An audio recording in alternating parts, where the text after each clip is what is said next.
Salut à tous, c'est Guillaume et aujourd'hui on se retrouve pour une nouvelle vidéo high-tech sur la chaîne secondaire. On est sur une vidéo de guide d'achat. Vidéo guide d'achat pour une config gamer pour 1 400 €. Je vais vous faire toutes mes recommandations, les choix que je ferai à votre place si je voulais me faire un PC gamer à 1 400 €. Et le challenge que je me suis lancé pour cette vidéo, c'est de faire une config 100% blanche.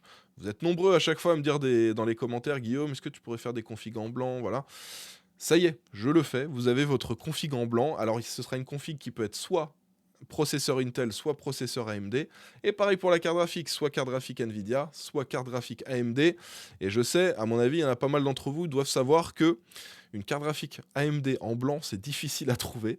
Mais voilà, je pense que j'ai fait la config parfaite pour 1 400 €. Pour info, moi, mes recommandations, je vous recommande si vous cherchez le meilleur rapport performance-prix et que vous n'avez pas de préférence pour Intel ou AMD ou Nvidia ou AMD. Pour moi, le choix judicieux à faire là, c'est de prendre le processeur AMD et de prendre la carte graphique AMD. C'est là que vous aurez le meilleur rapport performance-prix. Dans tous les cas, vous avez dans la description de la vidéo juste en bas les liens et les références de tous les produits que je vous ai mis pour cette config. Et attention, notez bien, cette config est 100% blanche.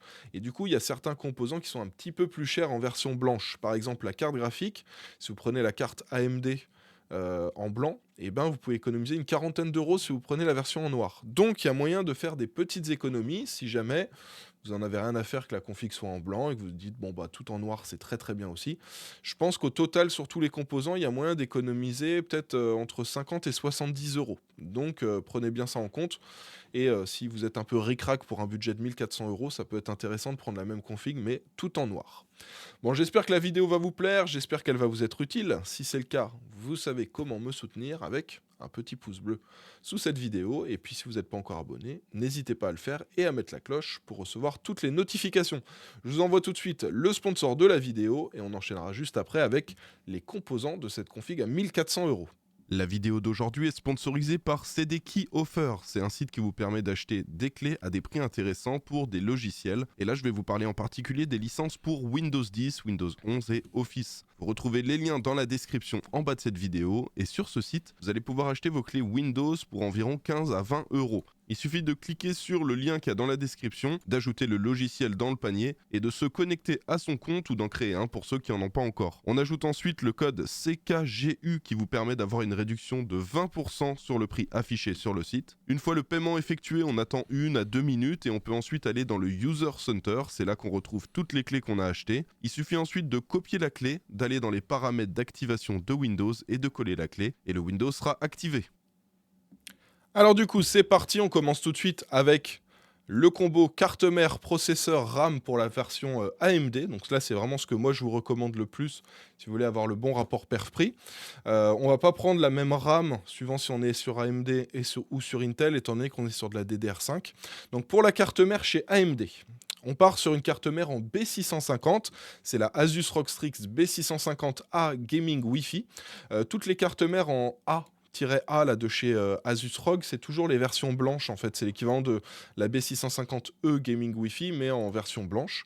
Alors elle n'est pas 100% blanche, hein. Vous avez le PCB qui est en noir, vous avez des petites zones comme l'emplacement des RAM, etc. qui sont en noir, mais globalement ça va faire un très très beau contraste et ça rendra très très bien dans ce PC. On est sur une belle carte mère, une carte mère haut de gamme, ça veut dire que là vous allez voir on va pas mettre le plus gros processeur possible, mais sachez que sur cette carte mère, plus tard, si vous voulez upgrade, il y aura zéro problème pour mettre des gros processeurs dessus. Si plus tard vous voulez mettre je sais pas, un 7900X, 7950X, ça tournera correctement sur une carte mère comme celle-ci, parce que niveau VRM, il y a tout ce qu'il faut pour que ça tourne correctement. Donc là, on est sur une carte mère à 250 €. Ça coûte assez cher. Ça coûtera un petit peu moins cher si vous prenez une version en noir, hein. Il y a moyen que vous puissiez économiser à peu près 50 € juste sur la carte mère. Vous prenez une TUF en B650 et je crois que ça coûte environ 210 €. Donc rien que là, vous voyez, ça fait 40 € d'économiser, hein. Je précise bien parce que c'est bien. Moi, j'essaie de vous faire des configs comme vous me demandez en blanc. Je vois que vous êtes souvent à demander des configs en blanc dans les commentaires, mais c'est vrai que c'est plus cher. Donc prenez bien en compte que si vous prenez en noir, ce sera moins cher. À côté de ça, donc le processeur que j'ai choisi, c'est le Ryzen 5 7600. Il vaut aux alentours des 200 €, donc là 205 €. Et c'est un processeur qui a un très très bon rapport performance-prix. Si on regarde l'équivalent à ce prix-là chez Intel. Vous verrez que c'est le processeur que j'ai sélectionné pour la version Intel. Le processeur Intel est quand même un peu moins performant, hein. Pas de beaucoup, hein, c'est 7, 8, 10%, ça dépend des jeux. Mais globalement, celui-là est quand même plus puissant au même prix, donc 205 euros. Et je pense que le Ryzen 5 7600, c'est un excellent choix en termes de rapport performance-prix pour les processeurs gaming actuellement. Donc ce processeur, on va le combiner, donc on va le mettre sur cette carte mère et on va choisir de la RAM de chez Corsair. C'est la Corsair Vengeance RGB en 2 x 16 Go, 6000 MHz, CL30. Alors vous ferez bien attention avec les liens dans la description de prendre le kit config AMD. Si vous prenez le Ryzen 5 7600, il vous faut la RAM AMD Expo, c'est-à-dire donc la RAM qui a le profil fait pour fonctionner correctement avec les processeurs AMD. De manière générale, quand vous prenez votre RAM en DDR5, avec la DDR4, on n'avait pas trop ce problème-là. Il fallait plus regarder les compatibilités avec la carte mère. Mais là, avec la RAM DDR5, vous avez donc des RAM qui ont un profil AMD et d'autres qui ont un profil XMP. Des fois, il y en a qui ont les deux profils, hein. Mais en général, c'est soit l'un, soit l'autre. Et de manière générale, quand vous mettez de la RAM DDR5 AMD Expo sur une config Intel, en général, ça passe, mais on n'est pas à l'abri d'avoir des soucis, des crashs, des blue screens, le jeu qui plante, etc. Autre chose, si vous faites l'inverse, c'est-à-dire si vous prenez un kit XMP et que vous le mettez sur une config AMD avec un processeur AMD, là vous avez beaucoup plus de chances que ça plante et que vous ayez des crashs. Donc le but c'est d'éviter au maximum d'avoir ces crashs là. Dans tous les cas c'est quasiment le même prix en fait. Il y a 2-3 euros de différence entre le kit AMD Expo ou XMP, donc ça change pas grand chose en termes de prix. C'est juste faut faire le bon choix dès le début pour pas se tromper. Je fais aussi une petite précision là concernant la RAM. Donc là, vous avez un kit qui est en noir. Pour info, les kits chez AMD, c'est difficile de les trouver en blanc. Il n'y a quasiment pas de kits. Et ceux que j'ai trouvés, c'était soit des kits de mémoire que je ne trouvais pas intéressants en termes de performance, ou alors que je ne trouvais pas intéressants en termes de rapport performance-prix. Donc j'ai préféré mettre des barrettes en noir, sachant que toute la zone sur la carte mère où on a les barrettes, c'est un emplacement qui est noir, donc ça ne va rien faire de choquant dans la config. Et ce sera le seul élément qui sera en noir dans la config, en plus des petites parties de la carte mère. Voilà. Mais globalement, on aura quand même une belle config full white, ça posera pas de souci. Petite précision aussi sur les fréquences et les latences. Donc là, on est sur du 6000 MHz pour la fréquence. La fréquence, on essaie d'avoir le plus haut possible. Et la latence, le CL30, on essaie d'avoir le plus bas possible. Pour info, avec les processeurs AMD, on essaie de ne pas monter au-delà des 6400 MHz, parce que sinon, c'est là en général qu'on a des crashs. Donc tous les cas, vous aurez du mal à trouver des kits au-delà des 6400 qui auront un profil AMD Expo, parce qu'en général, ça plante. Et pareil, la latence, la CL30, on essaie d'avoir le plus bas possible. Ce qui est bien pour que ça tourne correctement un processeur Ryzen 7000, c'est de prendre du 6000. Et après, en fonction de son budget, on essaie de prendre la latence la plus basse possible. Et actuellement, sur le marché, là où on arrive à avoir le bon point où on a un prix correct et des très bonnes perfs, c'est le 6000C30. C'est pour ça que j'ai choisi ce kit-là. Pour ceux qui veulent la config en Intel, alors on va partir sur la Asus ROG Strix B760A Gaming Wi-Fi. Donc là, c'est aussi une config en DDR5. Vu qu'on est à 1400 € de budget, vous le savez, à chaque fois, je vous le dis, en général, dès qu'on commence à dépasser les 1200, 1300 €, là, on commence à se dire, allez, est-ce qu'on mettrait pas de la DDR5 ? Ça commence à devenir intéressant. Et donc là, on est sur une version DDR5 pour la carte mère. En termes de carte mère, c'est très similaire à ce que vous avez chez AMD. Hein. En termes de gamme, on est sur une Asus ROG Strix. Donc là aussi, une très très bonne carte mère qui va très très bien se débrouiller. On est sur du B760, donc c'est pas le gros chipset de chez Intel, mais exactement pareil, là c'est le B650 chez AMD.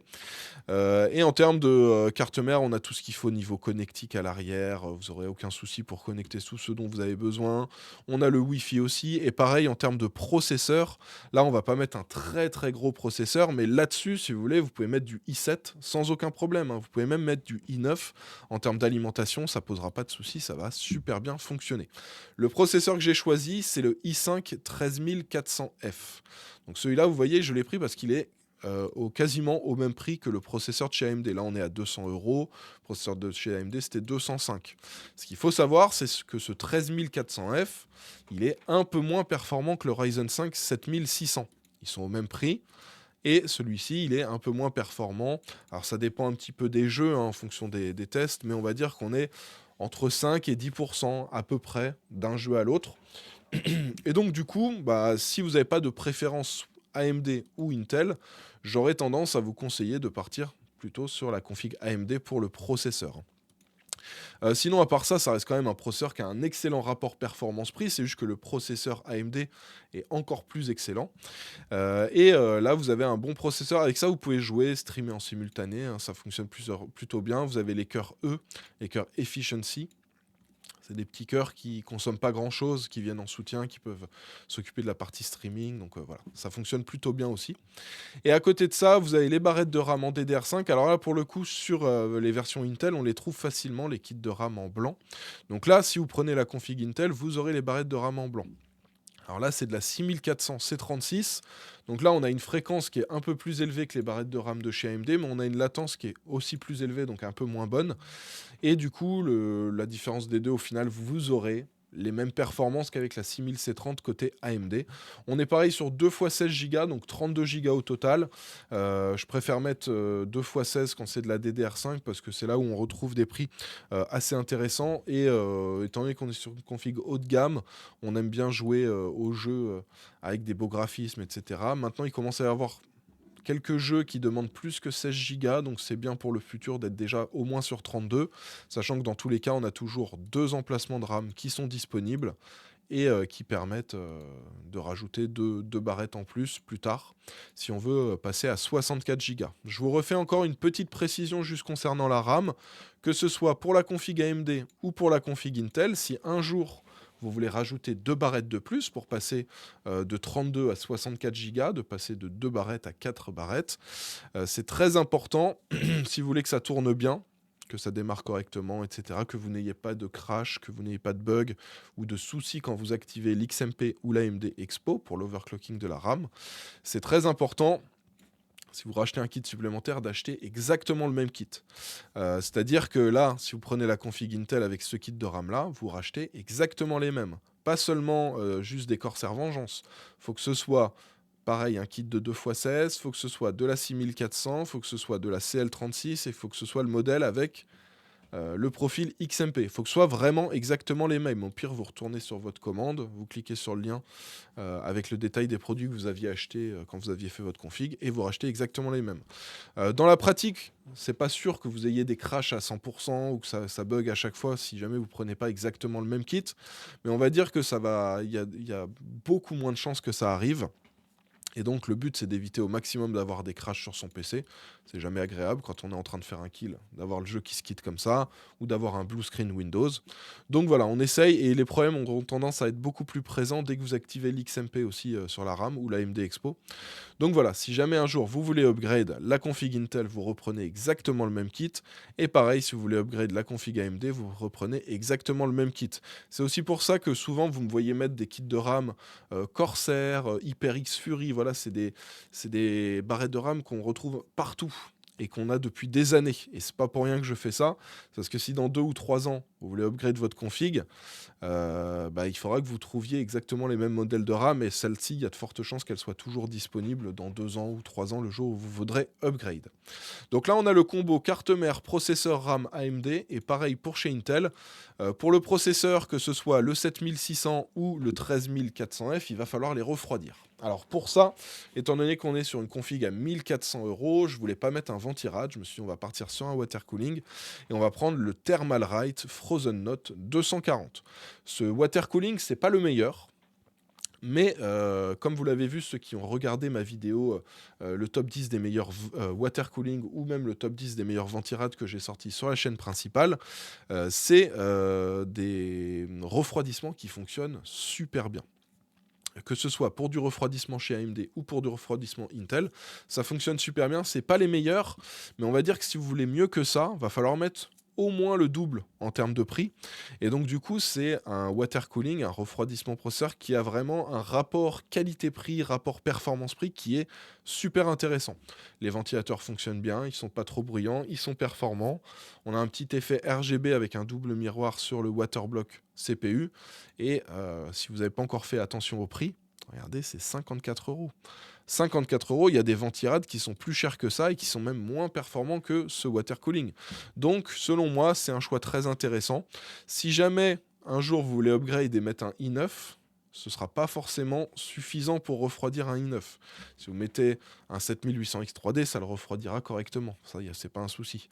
Mais si vous mettez les très très très gros processeurs qui ont beaucoup de cœur et qui ont tendance à énormément chauffer, un 14900 KS par exemple, je vous conseille de mettre quelque chose d'un peu plus performant. Mais on va dire que dans la plupart des cas, c'est un water cooling qui va suffire et qui au final va augmenter le prix de votre PC que de 54 euros. Donc c'est pas une énorme partie du budget qui part dans le refroidissement du processeur.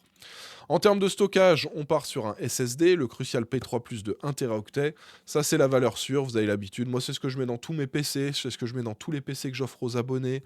Quand je fais les PC des youtubeurs, des célébrités, tout ça, pareil, je mets du Crucial P3 Plus. Ça marche trop bien. Alors, pourquoi le P3 Plus et pas le P3 ? Parce que je vous ai déjà dit plein de fois que, en gros, le P3 Plus, c'est la version PCI Express 4. Le P3 normal, c'est le PCI Express 3. Et donc, du coup, on a une vitesse 2 fois plus rapide sur le PCI Express 4, mais en jeu, on n'y gagne pas grand-chose en termes de temps de chargement, démarrage de Windows, etc. Les vitesses de transfert sont presque 2 fois plus élevées, mais on n'y gagne pas tant que ça en termes de temps de chargement, de lancement des applications. Donc c'est pour ça que je vous dis, pour ceux qui font que du gaming, vous n'avez pas grand intérêt à prendre du PCI Express Gen 4. Mais là, dans le cas présent, il y a 1 euro ou 2 euros de différence, je crois, entre le PCI Express Gen 3 et le Gen 4. Donc autant mettre ces 1 ou 2 euros de plus pour passer sur la version PCI Express Gen 4. Comme ça, on a plus de performance. Et pour ceux qui voudront faire une utilisation gaming, mais pas uniquement de leur PC, qui voudraient faire tourner des gros logiciels professionnels, etc., là, pour le coup, il y aura un vrai intérêt d'être sur du PCI Express Gen 4. Donc, vu que c'est un upgrade qui coûte que 2-3 euros, 1 euro ou 2, voilà, autant partir sur le P3 Plus en 1 Teraoctet. Pour info, vous avez le 2 Teraoctet à 142 euros aussi, ceux qui veulent plus de stockage. On passe maintenant aux cartes graphiques. Alors, on commence par la carte graphique AMD, c'est celle que je vous recommande le plus, du coup. Et là, on est sur la RX 7700 XT. C'est une carte graphique qui est plutôt performante, qui fonctionne plutôt bien. En termes de perf, on est quand même en dessous de, on va dire en dessous d'une 3080. En termes de perf, on est aux alentours d'une 6800, vous voyez. Et c'est une carte graphique qui vaut donc 444 euros. Là aussi, si vous prenez la version en noir de cette carte graphique, vous avez moyen de la trouver aux alentours des 400. Donc là, vous voyez, ça fait 45 euros d'économie. Ça peut être intéressant pour ceux qui sont ric-rac niveau budget de se dire, bon, bah tant pis, ma carte graphique sera en noir, c'est pas grave, mais je fais une économie de 45 euros. 45 euros, c'est pas rien. Et pour le coup, ça vous permet de prendre un petit upgrade, de prendre un peu plus de RAM ou prendre un stockage un peu plus élevé, ça peut être intéressant. Donc voilà pour cette carte graphique que je vous recommande beaucoup aussi, que je trouve très intéressante et qui fonctionne vraiment super bien. Là, on est sur le modèle AMD Sapphire Pure. Donc c'est un modèle qui refroidit bien, qui n'est pas trop bruyant et avec un design très réussi. Et pour ceux qui voudraient partir sur la config de chez Nvidia, alors là, c'est un choix qui est quand même moins performant. C'est la 4060 Ti en version 8 Go. Elle est plus perf en ray tracing, mais c'est tout. Dans tous les autres cas, elle sera moins bonne qu'une 7700 XT, et pas de peu. Elle est quand même nettement moins performante. Par contre, je sais qu'il y en a parmi vous qui veulent les technologies Nvidia, du DLSS 3, qui veulent du ray tracing, des choses comme ça. Et donc ceux qui sont dans ce cas-là, pourquoi pas partir sur la 4060 Ti? On va dire que c'est l'équivalent en termes de prix. Vous voyez qu'on est à 445 euros. Mais si je devais vous faire un conseil, c'est si vous utilisez votre PC pour une utilisation uniquement gaming et que vous n'avez pas trop de jeux, enfin que vous n'êtes pas du genre à jouer en ray tracing, ce genre de choses, partez plutôt sur la 7700 XT. Et juste dans le cas où une grosse partie des jeux auxquels vous jouez, il y a du DLSS 3, il y a du ray tracing et vous comptez l'activer, ou alors vous êtes, je sais pas, streamer, ou vous allez avoir une utilisation professionnelle de votre PC, vous avez besoin des coups d'accord de la carte graphique pour l'accélération GPU, pour vos logiciels. Je pense par exemple aux monteurs vidéo qui font du Adobe Premiere. Et ben dans ce cas-là, une carte Nvidia peut être plus intéressante. Donc dans certains cas, c'est intéressant, mais je pense que dans 80-90% des cas, le meilleur choix à faire, ce sera la 7700 XT. Alors, cette config, va falloir l'alimenter. On a une carte graphique, un processeur qui demande une alimentation, et donc j'ai choisi de mettre la MSI Mag A850 GL. Alors souvent, je vous recommande cette alim, ou des fois je vous mets les Corsair. Vous savez, les Corsair 850E, 750E, tout ça. Actuellement, il y a une belle petite promo sur la MSI. Elle est moins chère, et en termes de qualité, elles sont à peu près équivalentes, les deux alims. Donc moi, à chaque fois, je vous recommande le moins cher au moment où je fais la vidéo. Donc vous avez la MSI Mag A850GL en 850 watts, en ATX 3.0. Ceux qui ont regardé ma vidéo comment bien choisir son alimentation, vous savez un peu toutes les protections qu'il y a dedans. Et vous êtes au courant que le rôle d'une alimentation, c'est pas juste d'alimenter votre PC, c'est aussi son rôle, c'est aussi de protéger tous les composants en cas de problème électrique avec votre config ou chez vous, à votre domicile. Le but, c'est qu'elle encaisse, au lieu que ce soit la carte graphique, le processeur, la carte mère qui encaisse. Donc le but, c'est qu'elle empêche les autres composants de se détériorer si y a un problème électrique. Donc c'est important de faire un bon choix d'alimentation. C'est pour ça que souvent je vous mets des alimentations qui sont un petit peu plus chères que les autres qu'il y a sur le marché. Mais c'est juste une question de bon sens. C'est pour protéger tout le reste des composants. C'est très important. Donc cette alimentation, elle sera parfaite. Elle fera l'affaire. Allez quand même regarder au moment où vous achetez la config.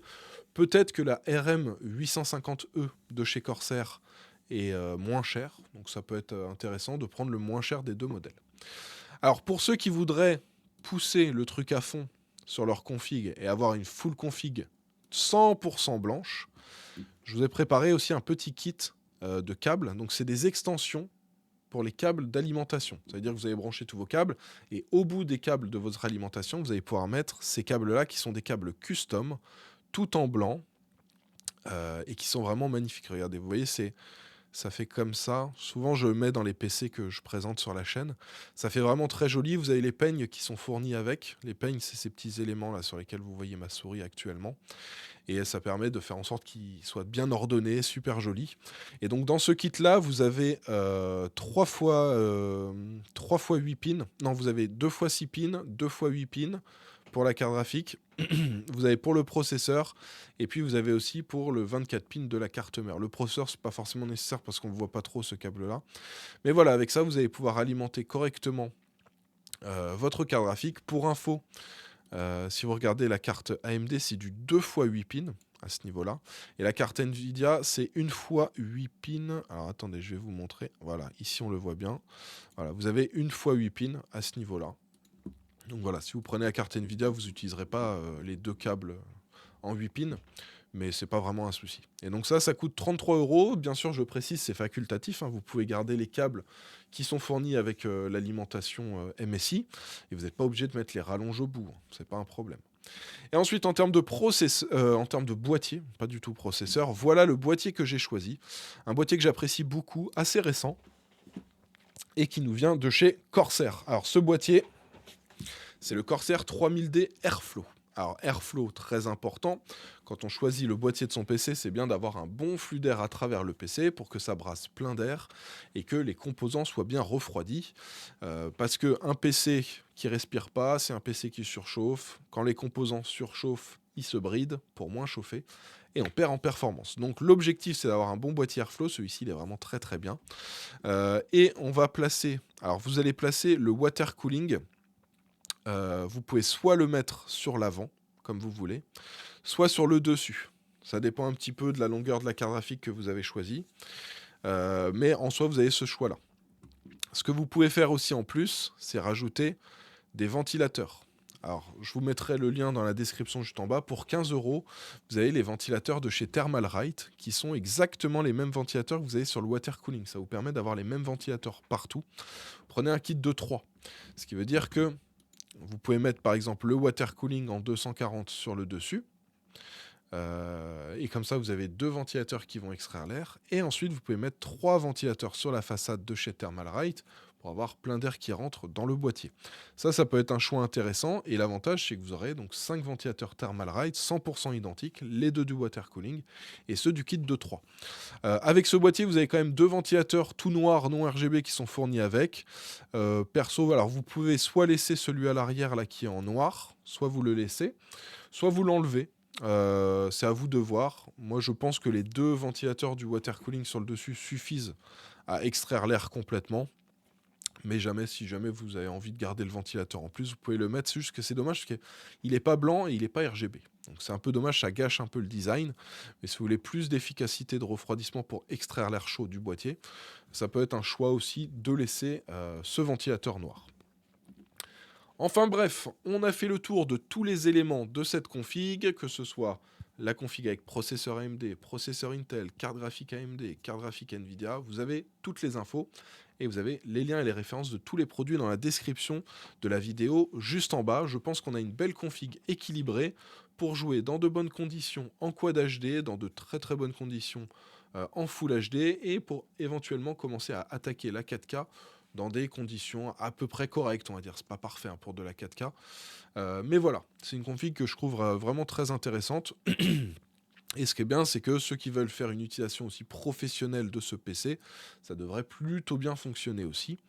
Donc voilà, dites-moi ce que vous avez pensé de cette config dans les commentaires juste en bas. Si la config vous a plu, si la vidéo vous a été utile, n'hésitez pas à me soutenir en mettant un petit pouce bleu juste en bas. Pensez à vous abonner si ce n'est pas déjà fait. On se laisse pour cette vidéo. On se retrouve dans quelques jours pour une nouvelle. En attendant, portez-vous bien. Ciao tout le monde!